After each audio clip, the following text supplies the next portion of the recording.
Good afternoon, everyone. Thank you for joining us here in person and online for the next iteration of our Engage series. My name is Brianna Horton, and I am the Protocol Officer here at Goddard. Thank you all again for joining us. We've had a couple of months without the Engage series, and now we're starting it with our first of the summer months. We would like to focus today on the search for habitable worlds.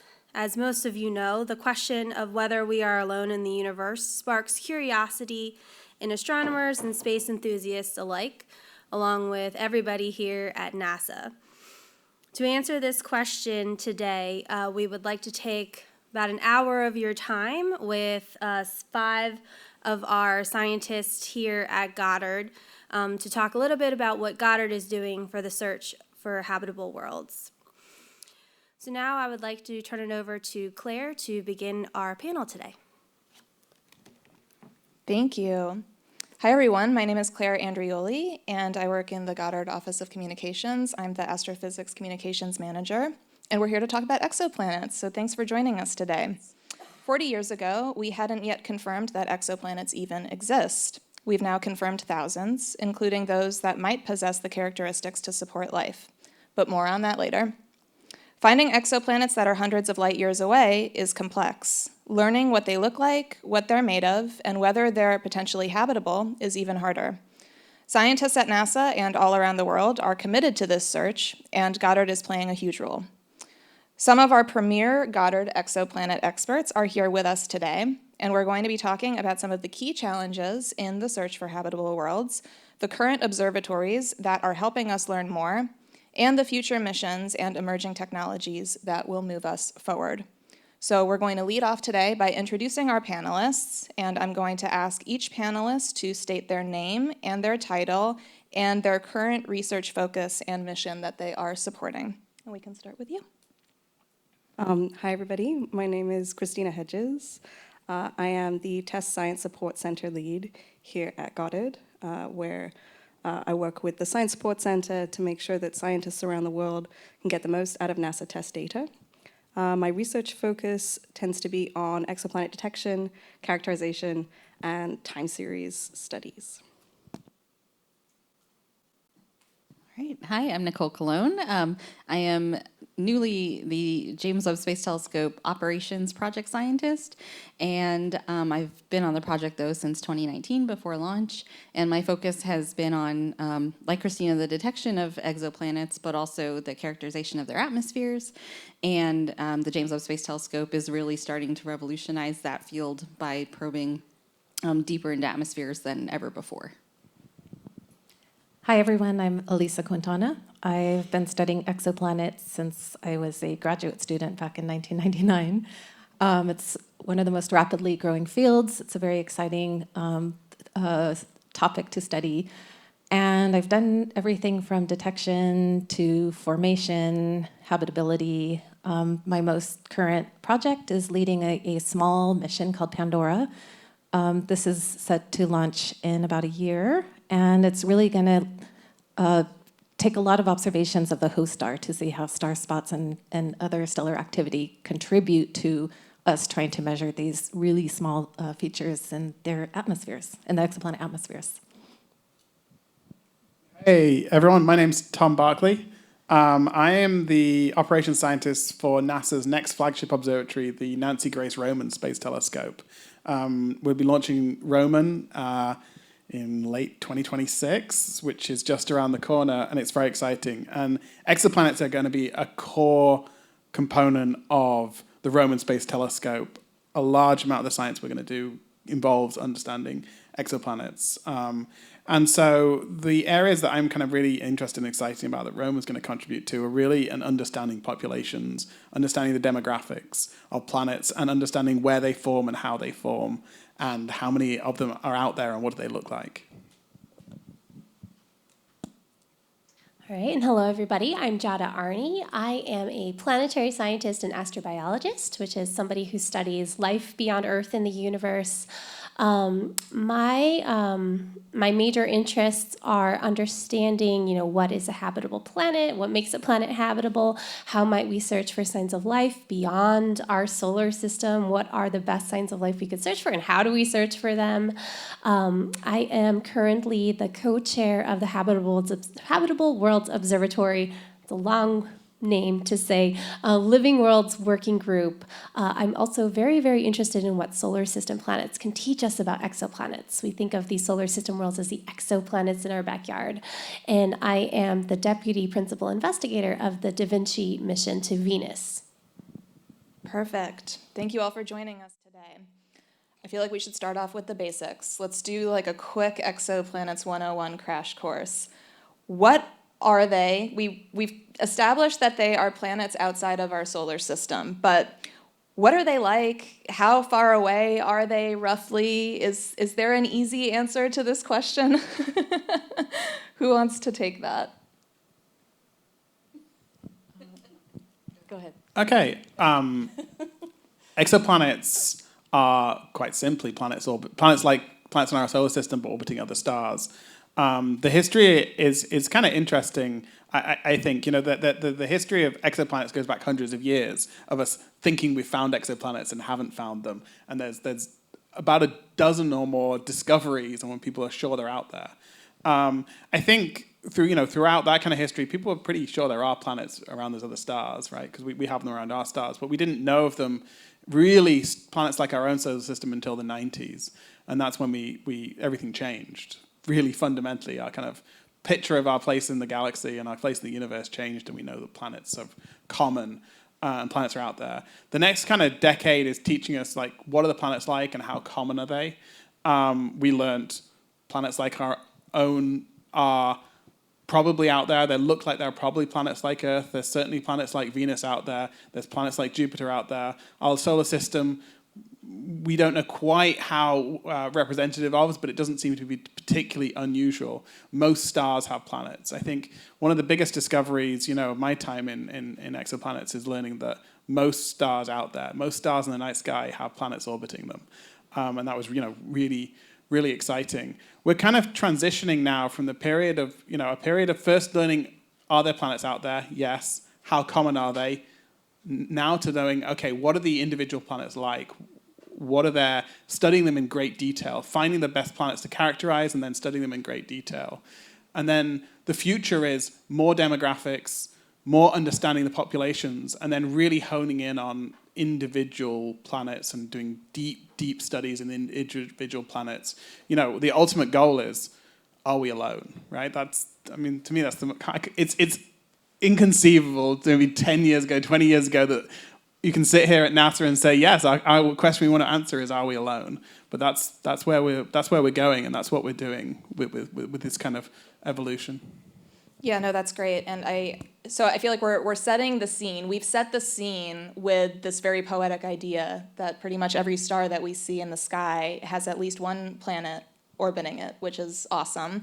So you touched on, how we're finding them now and then how we're going to continue following up on them in the future. So I feel like we should talk about some of those current detection methods because there's a few of them, right? We have transits. That's one. Do you want to go into just what the transit method is a little bit? Yeah, absolutely. Like Tom said, we've had a real change in the field from are they out there to yes, they're certainly out there. One of the missions that sort of changed that was the NASA Kepler mission. That was a mission that relied exclusively on searching through transits. The NASA TESS mission, which is currently operating, also searches for planets through transits. The way both of these missions worked is to take imaging observations of the sky and measure the flux from stars. In measuring the flux from the star, these stars are very, very far away. You're not able to see the surface of a star. You're not able to see the sort of round circle in the sky like we do with the sun. But you can tell how bright they are.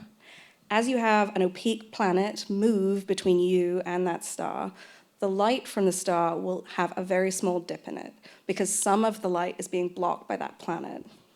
So Kepler and now TESS observed lots of stars in order to measure their brightness very precisely. When you have these precise measurements of brightness and you observe for a very long time, you occasionally catch these planets moving in the way between you and the star. What we then have to do is wait for them to transit again in order to be able to establish that those planets really are there. And so in observing for a long time, we can then wait for planets to come back as they orbit around their sun.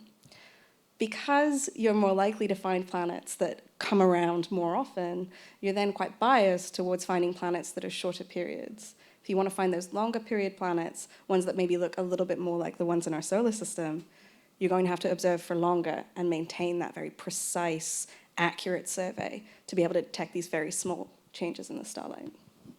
Right, that makes sense. So the transit method is one of those methods that we use to really establish the presence of an exoplanet and confirm that that exoplanet is there. But then we do follow-up work on those exoplanets, and James Webb is really involved in that follow-up work now. So do you want to touch on that, Knicole? Yeah, absolutely. I mean, so we've heard about Kepler tests, and ground-based observatories use the transit method a lot.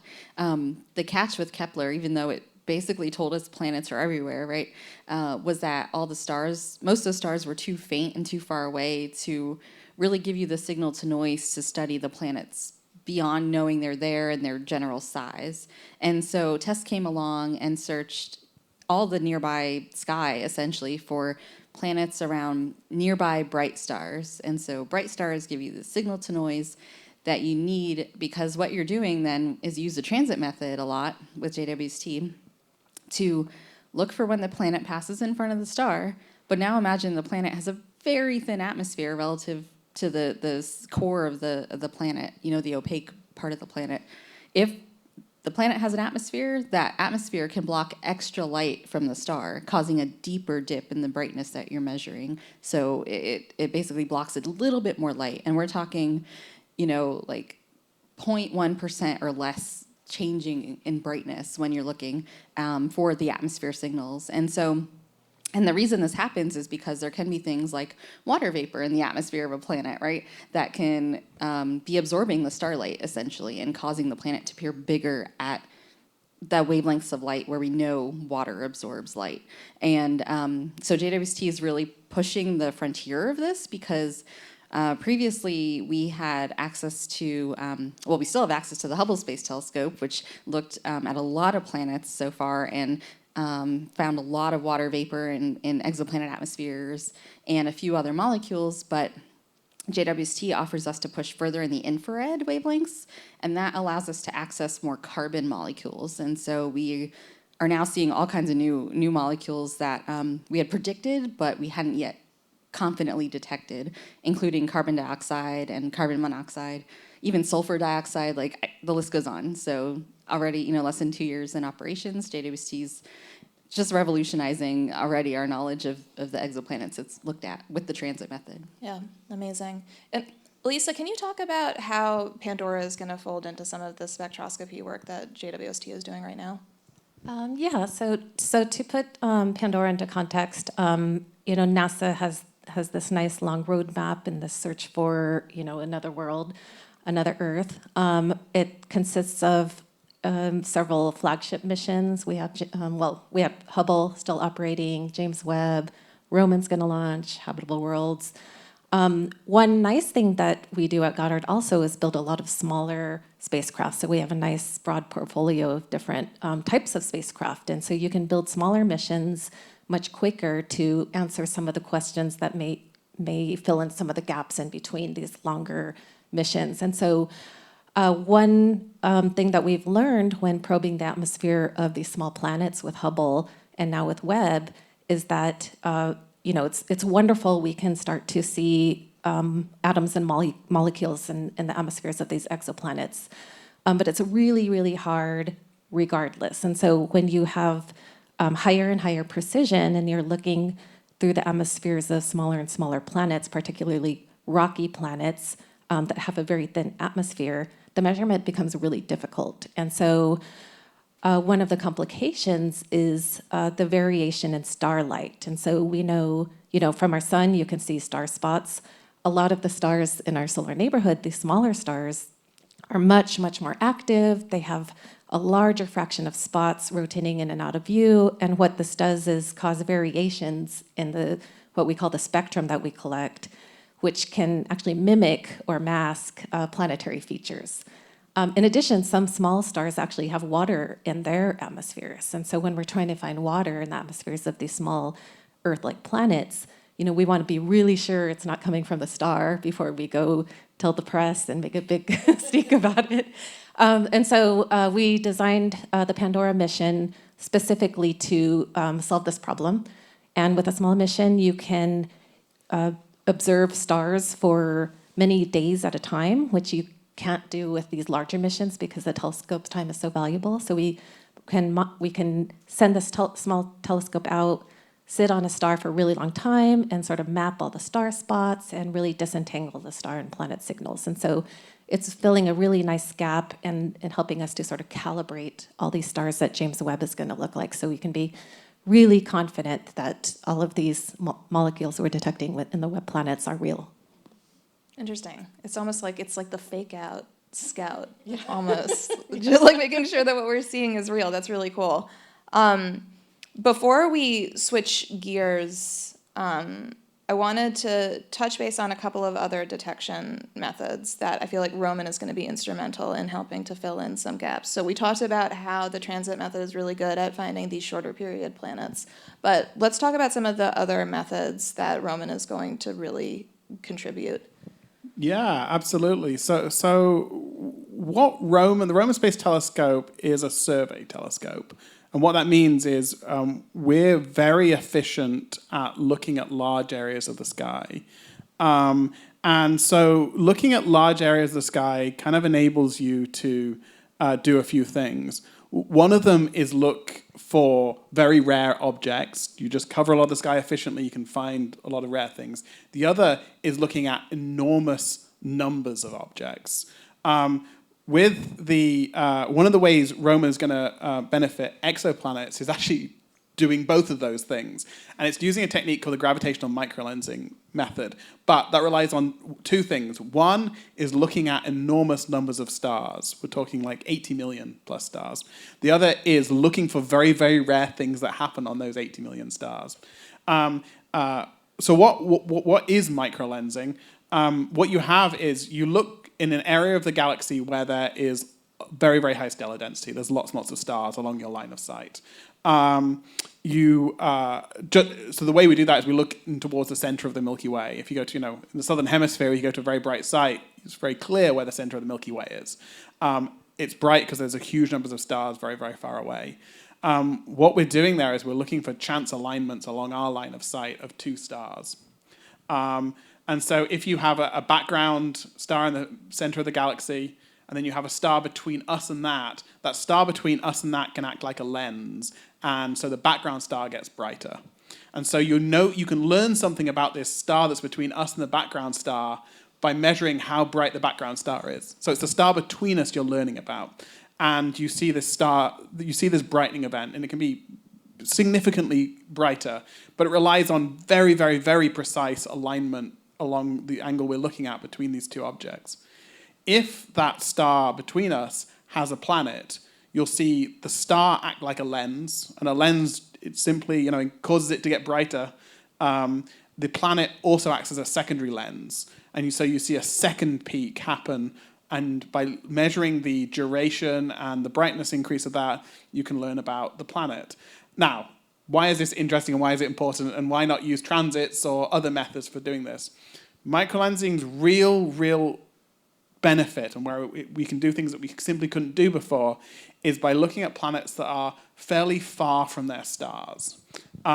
So transits has given us a very, very good population of planets close in, tight in, with very short orbital periods.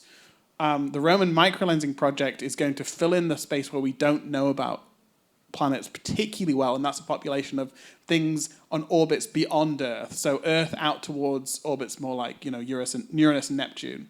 In our own solar system, we have probably the most important planet in our solar system, which is Jupiter. You know, if you were looking at our solar system from far away, you wouldn't say Earth is the important planet. You'd say Jupiter. Most of the mass of the solar system is in most of the mass of the planets is in the two giant planets, Jupiter and Saturn. And so we're going to learn about the population of planets that orbit at these far distance. We're going to learn about Jupiter and Saturn-like planets. And that's really this key piece of missing information that we don't know very well now, is what this looks like. Are there planets smaller than Jupiter? Are there like Earth-sized and larger planets out in Jupiter-like orbits? How frequent are they? And so this method really fills in that area, and it gives us this kind of complete picture. Just to mention, the other way that Roman really benefits is also in transiting planets. Very quickly, transiting planets from TESS and Kepler and other missions have taught us about the population of planets close to their star, but close to us in our local backyard. We really don't have a good picture of what planet populations are like far from our star in other parts of the Milky Way, in other parts of the galaxy. And that's kind of, the question is, why would you expect them to be different? You might expect them to be different because there's very, very different chemistry of the materials that make up these planet formation. And so by using Roman and looking at a different part of the galaxy, we can learn about how planet formation varies if you have different chemical makeup of the material that's out there. So both these areas, Roman's really going to give us totally new information and be really, really exciting. Awesome, yeah, so it's kind of going to give us a more holistic view with this wide field of view that it's going to have. But I feel like this is so interesting when you use the solar system as an analog, because you've got the transit method that is really effective at finding those inner planets. But then you've got microlensing is really amazing at finding these planets that are at like Jupiter and beyond. And then you've got Earth, which is just like this sneaky little planet that's hiding in the middle that is just so difficult to find. And that's where Hab Worlds is kind of going to enter in a little bit, right, Giada?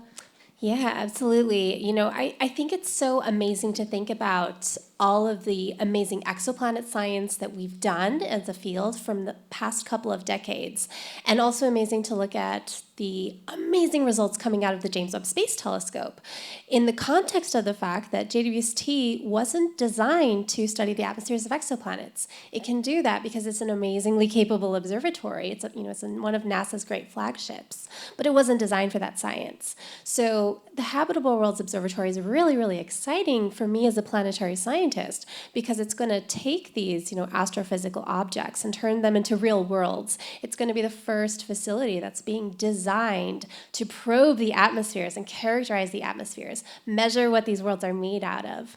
And so that's really, really exciting. And obviously, the holy grail for many of us is Earth-like planets. And not just Earth-like planets, we're interested in planetary systems that might have a similar evolution to our own system. And so we're thinking about systems orbiting sun-like stars, because these low-mass stars that JWST can access, they tend to have very, very different evolutionary histories with a lot more stellar activity, so they might look very, very different from our own planet, even if they're the size of Earth and in the habitable zone. So we're interested in the Habitable Worlds Observatory because it's going to allow us to finally see Earth-like planets around bright sun-like stars. Obviously, there are so many technological challenges that we need to overcome to get to that point. One of those challenges is the fact that an Earth-like planet orbiting a sun-like star is 10 billion times dimmer than the star. And what we're trying to do with HWO, the Habitable Worlds Observatory, is we're trying to use a technique called direct imaging, where you see the planet directly instead of just seeing it transit in front of the star, or, see its indirect effects to the star. Just to put that number into perspective, it's hard to conceive of what a noise of 10 billion to 1 is. I think sometimes it's useful to use analogies. Like, for example, if you think of a decade span of time, 1/10 billionth of that is less than a second, Right, so that's the ratio of the signal to noise that we're dealing with. So you have to really, really exquisitely suppress that starlight really, really well. Even if you get, a tenth of a percent of that starlight leaking into the signal, that's still going to overwhelm your signal from that really dim planet. So there's a lot of work still to be done to enable Habitable Worlds Observatory, but we're really excited about the direction we're going in and what we're going to be able to learn when we finally get our first glimpse of, perhaps an Earth twin analog system. And I'm glad that you brought up direct imaging, because I feel like that's an important point to clarify here, that a lot of these methods that we've talked about, all of the methods that we've talked about up to this point, are all indirect methods of detection and study. So direct imaging is a very promising future technology that we're going to have to spend a lot of years working on. Enter Roman, right? Yeah, so we've been doing direct imaging using ground-based telescopes and Hubble and James Webb for quite a bit of time now. So direct imaging is taking a look and taking an actual photograph of a planet. It's what we've been doing in the solar system for a long time. But we do have a number of experience in doing this. But the real challenge, as Giada mentioned, is this contrast ratio. It's the ratio of the brightness of the star to the brightness of the planet. What we've been able to do up to now doesn't really get that close to what we need to do to see an Earth-like planet. Roman is going to take one step along that journey, increasing our capabilities, really on the path to what we need for habitable worlds. So up to now, I'd mentioned Roman. I've been talking about one of our primary science instrument, but we're also flying a tech demo called the coronagraph instrument that is going to demonstrate our technology and our capability to directly image planets. And depending on when you're watching this, it's extremely exciting. Our coronagraph instrument's been tested and is being shipped to Goddard and will arrive on Monday of next week, ready for going into the Goddard clean room and then ready to be integrated as part of the observatory over the next months and year. Awesome. Yeah. No, we're excited for that for sure. So we've talked a lot about detection methods and the different types of exoplanets that are out there and the overall idea of exoplanet demographics. But one concept that we've not mentioned is the habitable zone, which I feel like is something that features prominently in all aspects of exoplanet research. So, Christina, do you want to tell us what the habitable zone is? Yeah. So the habitable zone is a definition which is the distance that a planet would need to be from its host star so that it is the right temperature to have water on it. We live in a habitable zone. We have liquid water. That definition is quite broad and quite broad on purpose. There are ways that you can say that even other planets in our solar system are in the habitable zone. There are many things that lead to habitability. Many things in our solar system make our planet habitable. We have a moon, for example, and that drives tides. We have larger gas giants in our solar system, which both provide the solar system objects, the sort of asteroids that we need to deliver water to us, and also protect us from lots of the sort of tumultuous asteroids out there in the solar system. So those ideas are much harder to figure out for exoplanets, but the temperature argument, how far away would you need to be from a given host star that we know the temperature of for liquid water to be possible on that surface, that is a clear definition that we're very well able to state. We're very interested in planets that are in the habitable zone because it is possible to have liquid water, and we believe that to be one of the key ingredients for life. These planets tend to be hard to find because, as you know, we have an orbitable period around our star of 1 year. That's quite a long time. If you wanted to be able to observe many transits, for example, of an exoplanet at a 1 year period, you'd need to observe for 4 years or more. Luckily, in the universe, not all stars look exactly like the sun. There are much smaller stars which are much cooler. Stars can even have temperatures, given that our sun is about 5,700 Kelvin. There are stars out there with 3,000 Kelvin temperatures. If you're a much smaller planet, or if you're a small planet like Earth and you're closer to this small star, you can still be a temperature where you would have liquid water. Liquid water is allowed on your surface. So habitable zone is this definition purely, are you the temperature to have liquid water? And we can have lots of different planets in this sort of zone because the stars themselves are able to span this range of temperatures. And so when we talk in the press about having found planets that might be able to host liquid water, usually we're talking about planets around these small stars.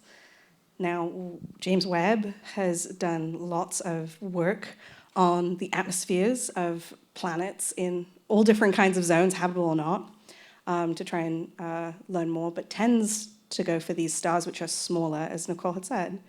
And then Pandora is also going to characterize planets around these small stars. So let's talk about that. Let's talk about JWST first. And I was going to build on that anyway because, one of the most promising targets right now that exists is a planet called TRAPPIST-1e. So the host star, TRAPPIST-1, is extremely small compared to the sun, extremely cool. It actually has 7 planets that we think are all rocky like Earth, but because the star is so cool and small, the entire system of 7 planets is actually very compact. So all the planets orbit really close to the star, the closest one being like orbit of days, and then marching outward from there. But the TRAPPIST-1e is in this habitable zone, as we've defined it, and so it's a really high target of interest.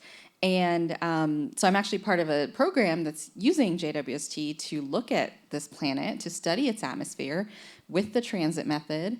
And we haven't published our results yet, but I can say we've collected 4 transits, and they're beautiful data that we have. But when we look at the spectra, decipher what we've seen, we see that the star is affecting the planet's spectrum, just like Elisa was saying. This is why we need Pandora, because we're looking at, with JWST, we'll get like a few hours of data during each transit. But the star is doing things on, days, much longer time scales, and it's affecting the spectra that we measure. So basically every measurement that you get can be different. And so when we're trying to detect these things that are like parts per million signals to try to detect like carbon dioxide in an atmosphere or water vapor, we often tend to want to combine the transits, the spectra, to boost our signal to noise further. But when every transit's doing something different, that makes it challenging. And so it's not that it's impossible, it's just really challenging. And so we need more data. And so there's actually a program coming up on JWST that's going to collect many more transits of TRAPPIST-1e to continue to tackle this problem. But stellar contamination is really in effect here. And so that's true for all the M-dwarf planets, these cool stars that host really close-in planets that are in the habitable zone. A lot of them are affected by the things that Elisa was talking about earlier with the star. So talk about that more, Elisa. Like, what are your hopes for Pandora to help resolve some of these challenges? So we're aiming to learn a lot more about what the stars look like. Again, as Christina mentioned, the stars and planets that we're detecting are basically point sources. You don't even resolve the two different ones, at least not with the indirect methods. And so we're hoping that Pandora can get a really good sense of how spots contribute to these measurements for a broad range from Earth size to Jupiter size, for small stars and big stars, and have like this nice legacy data set that we can use to sort of calibrate all these planets that we're already looking at, and some of the other ones we're discovering almost daily. But I guess to go back to the habitable question, it's a very complicated question. One of our favorite mottos is just because a planet's in the habitable zone doesn't mean it's habitable. So there's all the aspects that Christina mentioned, the giant planets and plate tectonics and all that. But if you try to look at the question like, what can we observe? Well, with these earlier transit methods, we could see how far the planet was. We could say, okay, it's Earth-size and in the habitable zone. Now with James Webb, we can get density measurements, and we can look at the atmosphere, and with the well-corrected spectrum, we can say there's water, there's nitrogen, and so with every mission as we evolve, we're chipping away and taking bigger and bigger steps towards that question of like, okay, we know Earths are out there, we know they're abundant, we know they have atmospheres. How do we know if they have life on them? And so that's a whole nother field that's progressing. And how can you definitively say there's life on another planet by remote sensing? And so I think that's what JADA studies, these biosignatures, and where the future is going, which is really, really exciting that we're, as Tom said, we started discovering planets in the 90s, and here we are 2025, and we're getting close to definitively, at least, we're on our way to being able to answer that. Let's talk about that, Giada. Biosignatures, the next big step. One of my favorite topics. And I liked when Tom brought up this idea of, are we alone? Because we're turning that into a testable scientific question. Like, we can actually test that question with these upcoming technologies. So biosignatures are remotely observable signs of life that we want to search for in the spectra of exoplanets. So a good biosignature is something that is a global phenomenon on the planet, right? You're not going to detect like the molecules that are produced by some random slime molds in a cave underground on a planet, right? You're not going to see that across interstellar distances. What you want to see instead are these global processes. In many ways, in astrobiology, we think of life as a planetary process. Life is modified by its environment, and it modifies its environment. And we know this as we look over Earth history. Life has profoundly changed our planet in countless ways. For example, the oxygen that we're all currently breathing in right now is a product of life.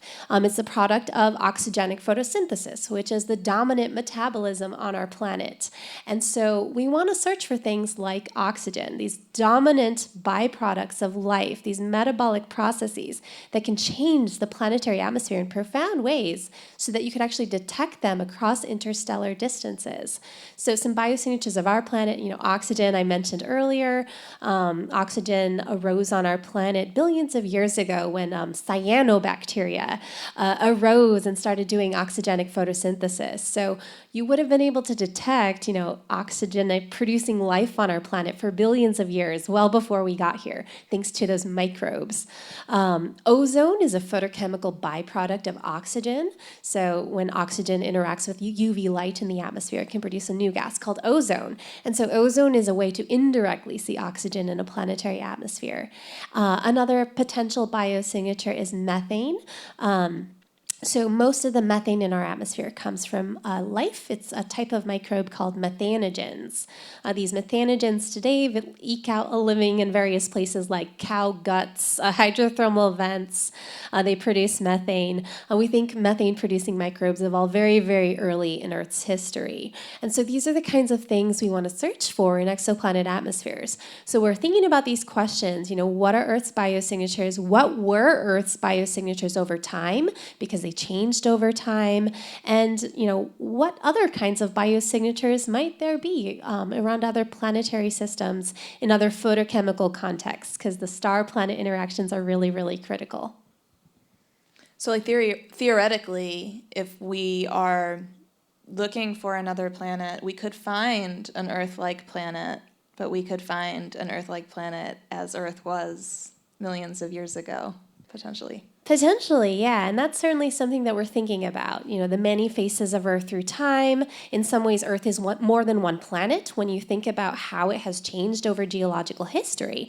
So the dominant biosignatures and the spectral appearance of our planet billions of years ago in the past would have been very different from the planet we live on today. And just to drive that point home, if we could get into a time machine and travel back to, Earth 3 billion years ago, we wouldn't be able to survive in that environment, despite the fact that it is literally Earth-like, because it's Earth, because there was no oxygen for us to breathe, and there was no ozone layer protecting us from extremely damaging UV radiation.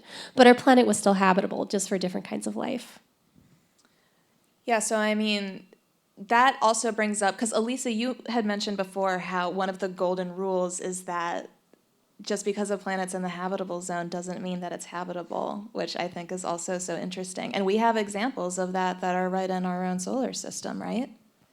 Yeah, so there were lots of surprises since exoplanets started, being discovered and validated. One of our favorite systems is a small 5-planet system orbiting a star called Kepler 444. What is so exciting about this system is it's 5 small Earth-sized planets, little rocky planets, orbiting a star that is almost 11 billion years old. And so this is going back to the birth of the universe.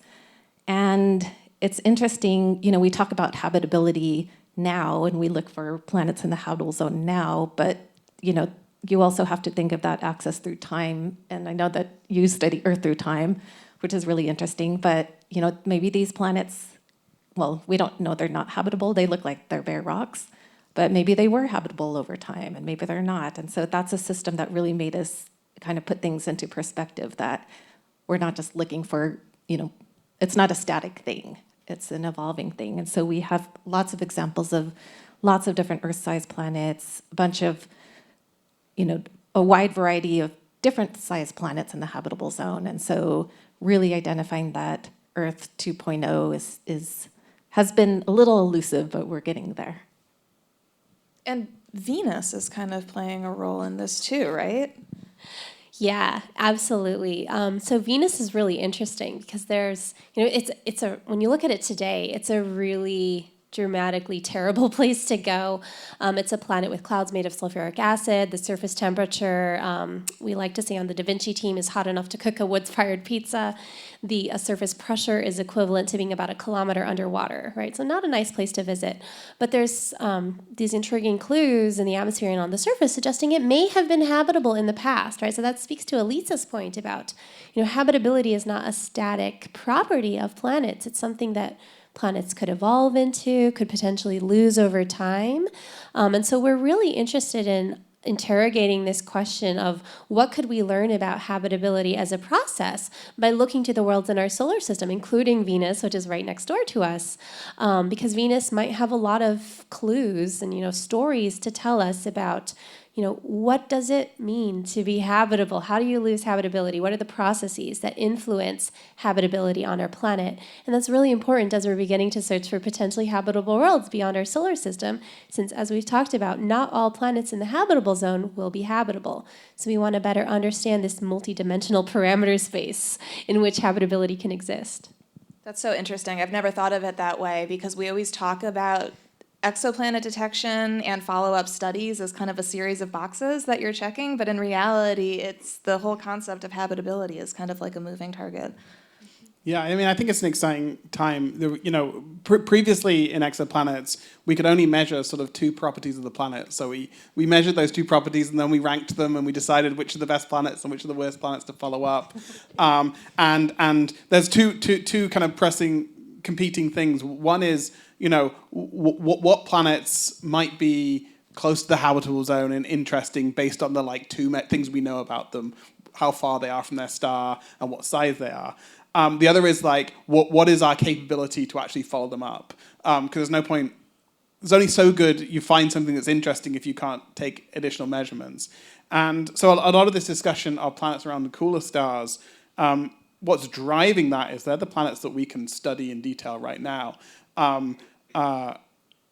They're the ones that we can actually capable of studying. And I think the kind of interesting as we move to the future is that we're able to expand that types of planets that we can learn things about as we move forward. We're going to be less limited to those that we only have the technical capabilities of following up, but we can really kind of start to pick and choose more.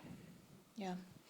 I know that we are going to transition to questions from the audience here in a second, but I have to ask one more question before we move on, because we're talking a lot about planets that could be potentially habitable, but I feel like there's also a lot of really cool planets that we've found so far that aren't habitable, but they're still awesome. So are there any examples that you guys can think of? Elisa, you found one, didn't you? Kind of early in your career? Yeah, it was in the habitable zone. Oh, It was the first Earth-sized planet in the habitable zone. but not. But does it fall into that category of like habitable zone but not So- habitable? Actually, it could. We don't know. This is unfortunately around a star that's kind of too far to follow up, so we've kind of maxed out what we can learn. But it's kind of like a proof of concept. They exist. That was the point of that study. No, we found such a wide variety of different planets, all different types of densities. Like during the initial Kepler days, like that mission was so revolutionary that I would say a large fraction of people on this on this panel worked on Kepler, and it was almost like daily and weekly there were discoveries after discoveries, and it was such an exciting time. And now we're getting a lot more, but there is lots of value to studying planets beyond the habitable zone. And going back to the Roman mission, that's going to be sensitive to these sort of Jupiter and wide orbits, like that also has implications for where Earths form. So if everyone's so interested in Earth, and you should also care about giant planets, because that's going to tell you where and where you can't form them. If a giant planet is too close, it's going to disrupt all the material, and you're not going to be able to form planets. And so in a way, by getting a nice census of where these sort of Jupiter analogs are in general, that's going to give you an estimate on it'll give you constraints on how common habitable planets are too. So it all ties together. And so it's if someone's really interested in finding the next Earth, you have to keep it all into context and learn about the demographics and how common they are. But giant planets are inherently interesting as well, as Knicole here studies giant planets. So not everyone is going after Earth 2.0 obsessively. Any interesting giant planets of note? Well, sure. I mean, yeah, one of my favorite categories of planets are very much not habitable. Hot Jupiters. So this was actually back in 1995. The first planet around a sun-like star was a hot Jupiter. So a giant planet like the size of Jupiter, but orbiting in its 4 days around its star, which blows your mind, because you're like, how the heck did that get there? How did it form? How did the sun, its star, not destroy the planet during the formation process? Because 4 days, that's really close. It's really hot. And so there was this huge population of these hot Jupiters that were found first during the transit method, when that really rose, and became just well established, because they were easy to find because they were giant and they orbited a lot, so they transited a lot in front of their stars. And but the question is, how did they get there? A lot of people think they migrated inward, so they formed further out, maybe where our Jupiter formed, and migrated inward. When that happened, did they kick out smaller planets that had formed too? Are there hidden Earths, around those stars too? Why didn't our Jupiter migrate inward? These are open questions that helps us understand, again, the huge demographics of planets in general. But yeah, I really love hot Jupiters because they're so extreme.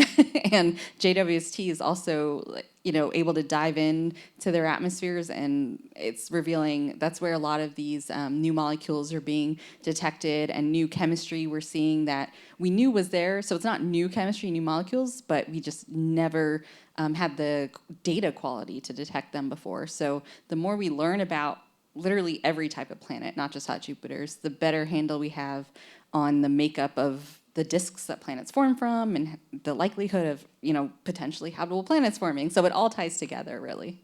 Yeah, and that really feeds into one of the other core questions, which is just how did we get here and how did our own Earth form? So that's fascinating. One of the other types of planets that I feel like have been really common for tests to find are they sub-Neptunes? Is that what? Can you talk about those a little bit, Christina? Hello.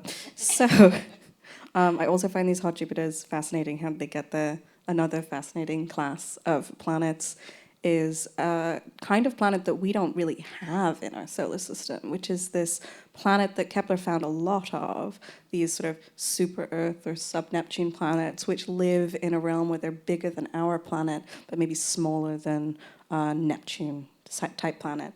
And these are very common, but we don't have any.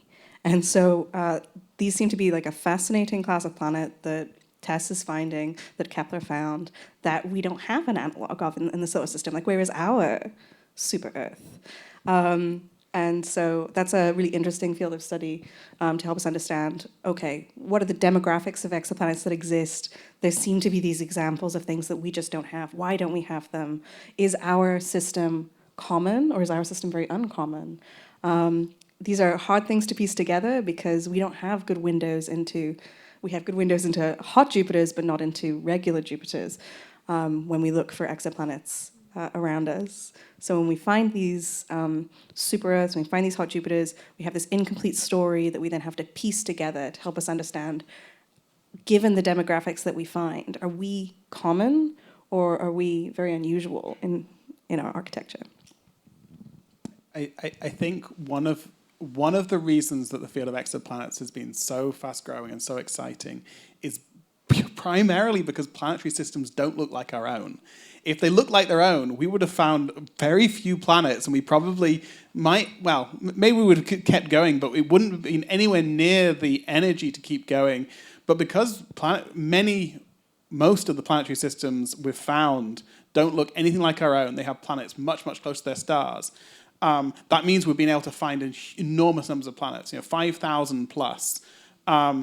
If our planetary system had looked like, they all looked like Earth, Kepler might have found 1 or 2 planets. Tess may have found none.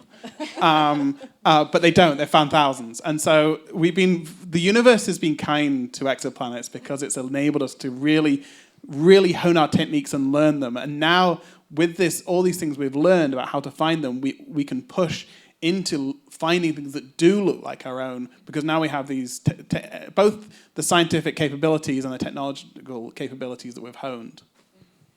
Fascinating.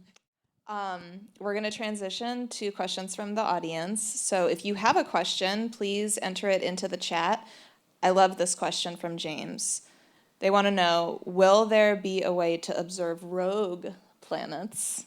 And if so, what are the limitations to finding them? So the Roman Taste Telescope is one of its primary goals is to find. So a rogue planet, they have a bunch of different names. Free floating planets is a common one. Planets that don't orbit a star. Elisa mentioned planet formation, and Knicole, how maybe planets migrate, and maybe when planets migrate, things get tossed out. Earth's getting tossed out. However it happens, we know there are planets that don't have a star they orbit. We don't always know how they got there, but they almost certainly did form around a star and now no longer have a star. We've found some of these before. We know they exist.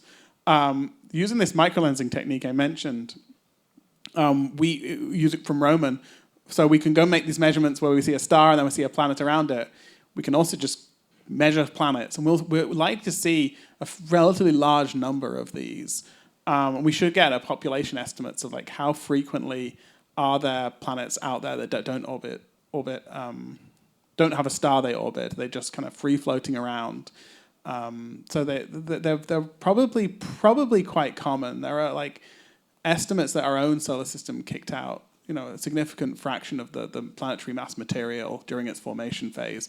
How much of that had formed into planets versus how much was still kind of low mass material, I think isn't well understood, but it's a good. Yeah, and Roman potentially could game change this field. From Tess's point of view, I think about a month ago, there was a publication about an identification of a signal that looks a lot like a rogue planet. It looks a lot like a microlensing signal, which is one of the ways that Roman is going to detect planets found in Tess. This is fascinating because if this is true, and this really does look like a very good candidate for microlensing of a rogue planet, this would mean that this would give implications on how likely it is that you will find, like how many of them are out there. So while Tess usually does use the transit method, we have the occasional microlens just swoop by. But then the Webb imaging from the trapezium cluster has shown some fascinating images related to this. I can just quickly jump on that. Yeah, there's So direct imaging, taking direct pictures is something that JWST does a lot of. Some of it is to look at exoplanets. Some of it is to look at regions where stars are forming, and there's these beautiful pillars of gas and dust and well-known disks where there's material forming and planets are likely forming. And so there was a team that did the survey of the Trapezium cluster, which is in the Orion Nebula, and they were imaging, doing really high resolution imaging, and they happened to spot a bunch of pairs of bright dots, over 500. And they determined they were too low mass to be stars, and so they believed that they were 500 planetary mass objects just sitting there waiting to be found.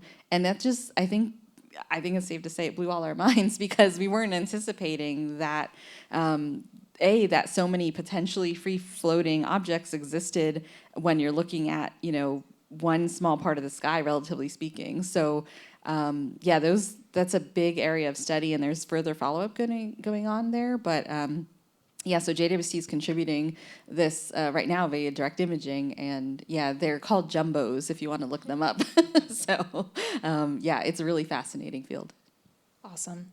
One of the questions that we have from Stephanie is, she wants us to close the loop on the importance of understanding our own solar system and the astrobiology of our solar system, not limited by the habitable zone. That is an excellent question. I love thinking about how our solar system can inform our studies of exoplanets, because exoplanets, while we know about so many of them, they're so far away, so distant, so data limited. So looking to the planets in our solar system can really help us to better understand and better anticipate what we're going to be finding as we're characterizing these distant worlds.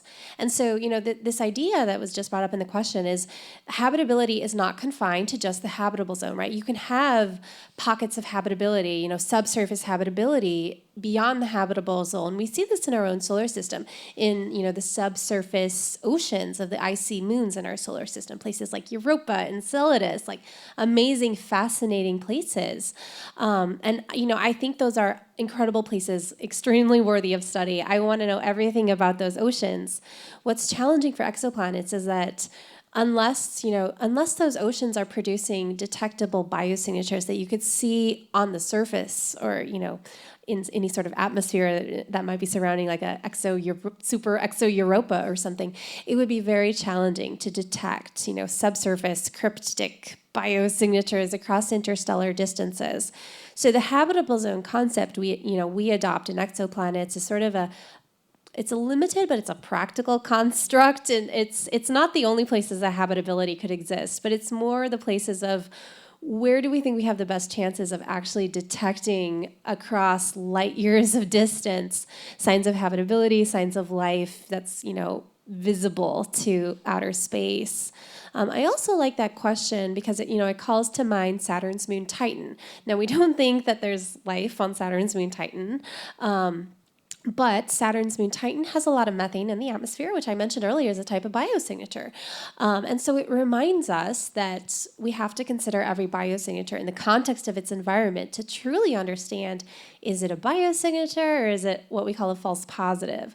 Like if I see what I think is a chocolate chip cookie sitting on the table, and then I get up close and look at it and I realize, no, it's an oatmeal raisin cookie, that's a bad surprise, right? Like you need more information to be able to characterize these things. You don't want to be fooled by these biosignature false positives. You don't want to see what you think is a chocolate chip cookie and then get more information and realize it's an oatmeal raisin cookie. So I think by studying these worlds in our solar system, by understanding the processes that produce methane on Titan, for example, we can get a better understanding of the processes that influence false positives beyond our solar system. Nice. I'm loving all your food analogies also. I'm still thinking about cooking a wood-fired pizza on Venus. All right, we've got time for one more question. It's from Beth. This is kind of a tough one. So there's lots of interesting science behind biosignatures. Is NASA looking for means of detecting technosignatures? I think this is coming to me again.